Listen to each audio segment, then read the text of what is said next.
The cold wasn't just outside that night, it lived inside the walls of the apartment too. The winter air slipped through every crack, settling on the floor where a small boy stood barefoot, holding an empty basket as if it were the only thing keeping him steady. Hunger had become a familiar presence in his life, louder than the wind, heavier than the silence in the room. His clothes were worn, his face marked by dirt and quiet tears, but what stood out most was the fear in his eyes. Fear of strangers, fear of losing what little food remained, fear of what would happen if his mother, weak and barely breathing on the old sofa, didn't get better. This wasn't just a lack of money or warmth. When Adrian stepped inside that apartment, it felt like two completely different worlds collided in a single moment. Outside, he was a man used to glass buildings, warm offices, and decisions made under bright lights. Inside, the air was cold, the walls were tired, and silence carried the weight of hunger.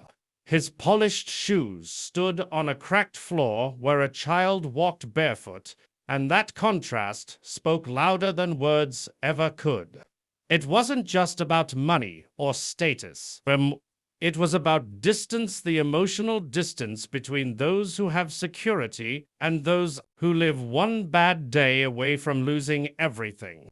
Adrian realized how easy it had been for him to forget this reality, how success can quietly separate us from the struggles happening right beside us. In that moment, comfort met desperation face to face, and neither could ignore the other anymore. Adrian was still trying to understand the room when the boy finally spoke, his voice barely louder than the wind pressing against the windows. He clutched the basket tighter and looked up with eyes far too old for his age, whispering a simple plea not to take their food because his mother was sick. There was no anger in his words, no blame, just fear and hope tangled together. That single sentence carried the weight of nights without meals and days spent worrying like an adult should. In that instant, everything Adrian thought he knew shifted. He wasn't standing in a poor apartment anymore.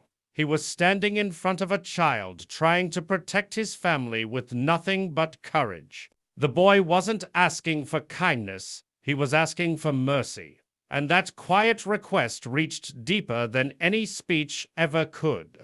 It was the moment that changed everything. As the room fell quiet again, something stirred inside Adrian that had nothing to do with the cold. Watching the boy stand there, trying to be strong, pulled him back into his own memories of loss. He had known pain too. The kind that settles in after the world takes someone you love and keeps moving as if nothing happened. Since his wife's death, he had learned how to function, how to work, how to provide, but not how to heal. Standing in that fragile kitchen, he realized how different struggles can look on the surface while feeling so similar inside. Grief had made him feel empty in a warm house, just as hunger had emptied this family in a broken one. Neither pain could be measured by status or success. In that shared silence, he understood that suffering doesn't compare itself. It simply exists, waiting to be seen. Adrian didn't offer long explanations or promises he couldn't keep. He simply began to act. He stepped outside and returned with bags filled with real food, warm clothes, and medicine. The kind of things that feel ordinary until you've gone without them. The room slowly changed, not just in temperature, but in spirit. He fixed what was broken, cleaned what had been neglected, and made sure the mother took her medicine with care and dignity. Each small action spoke louder than words ever could. The boy watched in disbelief, unsure how to process a kindness that asked for nothing in return. This wasn't charity meant to be noticed. It was compassion meant to be felt. In that quiet space, surrounded by simple acts of care, hope began to replace fear, and trust started to grow where survival had once been the only focus. As the night came to an end, the apartment no longer felt like a place of despair, but the beginning of something new. The warmth in the room wasn't just from food or a working heater. It came from the sense of safety that had quietly settled in. The boy ate with a calm he hadn't felt in days, and his mother rested knowing she wasn't alone anymore. For Adrian, something just as powerful was happening, helping them stitched together a part of him that grief had left torn open, reminding him that purpose doesn't always come from success, but from connection.